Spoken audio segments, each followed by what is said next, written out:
Bonjour, je suis Marco, DJ formateur et aujourd'hui je vais vous montrer comment bien choisir son casque DJ. Dans un premier temps, il est important de connaître la bande passante d'un casque DJ. En effet, l'oreille humaine entend les fréquences qui sont situées entre 20 Hz et 20 000 Hz. Il est donc important d'avoir un casque DJ qui puisse restituer ces fréquences-là. La plupart des casques DJ, au contraire des casques que l'on trouve dans le commerce et pour tout public, ont généralement une fréquence qui va de 20 à 20 kHz, soit 20 000 Hz.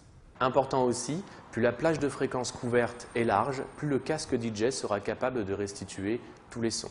La sensibilité d'un casque est exprimée en décibels. Plus la sensibilité est élevée, plus le casque pourra restituer un niveau sonore de bonne qualité. Les casques DJ annoncent souvent une sensibilité aux alentours de 105 décibels. L'isolation. L'isolation est très importante pour un casque. Il en existe de deux sortes. Il y a les casques dits fermés et les casques ouverts. Les casques ouverts sont des casques avec des petits trous vers l'extérieur. Ce sont souvent des casques haut de gamme, de bonne qualité, qui permettent d'avoir une restitution sonore très bonne et très précise. Au contraire, il y a les casques fermés. Les casques fermés de ce genre-là, vous n'avez la diffusion que d'un côté et de l'autre côté, le casque est bouché. Généralement, ce type de casques ont une moins bonne restitution sonore car le son n'a pas d'air pour s'exprimer. Cependant, pour les DJ et pour les soirées, il vaut mieux envisager de choisir un casque fermé pour ne pas être perturbé par les bruits extérieurs.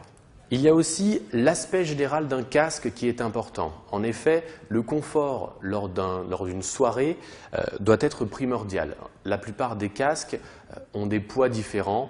Pour pouvoir travailler sereinement, il vaut mieux envisager un casque léger qui a la possibilité aussi de tourner son écouteur pour être à l'aise lors de l'utilisation. Vous voyez, là, j'ai la possibilité d'écouter directement sans avoir besoin de mettre mon casque sur la tête, ce qui est pratique lors de mix. Autrement, pensez à vous procurer un casque avec une connectique de type jack 635 car la plupart des tables de mixage DJ en sont équipées. Voilà, vous avez maintenant tous les éléments pour bien choisir votre casque DJ. Si vous voulez en savoir plus, retrouvez-moi dans une vidéo intitulée « Quel matériel pour mixer et comment l'installer ?»